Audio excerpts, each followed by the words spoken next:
आइए अब जान लेते हैं कि खबरों के दम पर किन स्टॉक सेक्टर्स में दिखेगा एक्शन। नुपुर हमारे साथ जुड़ चुकी हैं। नुपुर, मॉर्निंग। पहले तो चौथी तिमाही और FY24 के बिजनेस अपडेट्स क्या कहते हैं, जरा ये बताइए। Good morning. चौथी तिमाही के अपडेट के साथ ही शुरुआत करते हैं। यहाँ पे एवेन्यू सुपरमार्ट का काफ़ी स्ट्रॉन्ग अपडेट आपको दिखेगा। स्टैंड अलोन बेसिस पे 20% से कंपनी की आय बढ़कर आती हुई दिखी है और 31 मार्च तक स्टोर्स की जो नंबर ऑफ स्टोर्स है वो भी देखिए तो 365 के आसपास है, तो यहाँ पे फोकस करके चलना है। फेडरल बैंक डिपॉजिट में 18% की ग्रोथ आती हुई दिखी है चौथी तिमाही में। एडवांसेस की बात करें तो 20% की ग्रोथ आपको यहाँ पर भी दिखेगी। कासा में भी हुई है बढ़ोतरी और रिटेल क्रेडिट बुक में 25% की मजबूत ग्रोथ यहाँ पे बैंक ने की है दर्ज, तो यहाँ फोकस रहने वाला है। आरबीएल बैंक जहाँ पे डिपॉजिट्स 22% से बढ़कर इस क्वार्टर में आते हुए दिखे। एडवांसेस की बात करेंगे तो आपको 19% की ग्रोथ यहाँ पर भी नजर आएगी। कासा 15% बढ़कर आते हुए दिखा है। रिटेल एडवांसेस में 29% की ग्रोथ है और होलसेल एडवांसेस भी पीछे नहीं है, 7% की ग्रोथ आपको यहाँ पर भी नजर आएगी। L&T finance holding retail disbursement में 33% की मजबूत ग्रोथ वाई आधार पर आती हुई दिखी है। FY24 में रिटेल डिसबर्समेंट्स करीबन 29% से बढ़कर आते हुए नजर आए। रिटेल लोन बुक देखें तो 31% की ग्रोथ आपको यहाँ पर भी नजर आएगी और पोर्टफोलियो रिटेलिएशन 94% रहने का अनुमान है। सूर्योदय small finance bank gross advances देखें तो करीबन 40-40% से ज्यादा की ग्रोथ आपको यहाँ पर भी नजर आ रही है। डिपॉजिट्स में 50% की ग्रोथ है। डिसबर्समेंट 38% से बढ़कर आते हुए दिखे।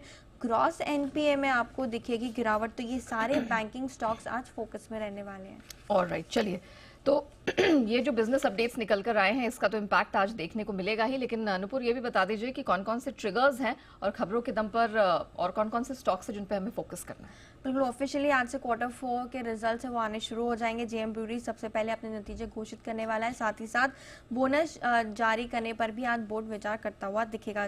शिपिंग कॉर्पोरेशन ऑफ इंडिया और लैंड एंड एसेट जो अभी हाल ही में लिस्ट हुई थी कंपनी, अब रोलिंग सेगमेंट से T2T सेगमेंट में ट्रांसफर होती हुई आपको दिखेगी। आईपीओ के लिहाज से भारतीय एक्साकॉम कल इसका पहला दिन था, आज इसका दूसरा दिन है। करीबन 34% बढ़ते हुए दिखा आईपीओ। QIB में 29% का सब्सक्रिप्शन है, एनआई में 36% और रिटेल देखे तो 48% ये अब तक सब्सक्राइब होते हुए दिखा है।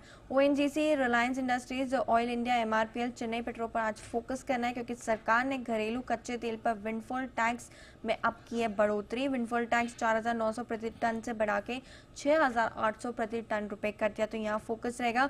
Diesel, petrol, ETF export duty में कोई बदलाव नहीं किए गए और जो नई दरें हैं वो आज से लागू हो जाएगी। वोडाफोन आइडिया कल लगातार 2-3 दिन से यहाँ पे खबरें आ रही है और फोकस में स्टॉक। 6 अप्रैल को प्रेफरेंशियल बेसिस पर इक्विटी कन्वर्टेबल सिक्योरिटीज जारी करने के प्रस्ताव पर बोर्ड बैठक होने वाली है। एक या ज्यादा प्रमोटर ग्रुप करीबन 2,075 करोड़ तक के प्रेफरेंशियल शेयर जारी करने पर यहाँ पे कर सकते हैं विचार।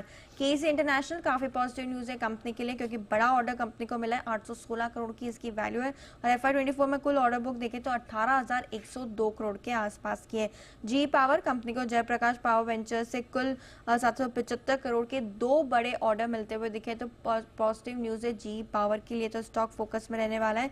ब्रिगेड एंटरप्राइजेस कंपनी ने बेंगलुरु में ग्रेड ए ऑफिस स्पेस के लिए करार किया है।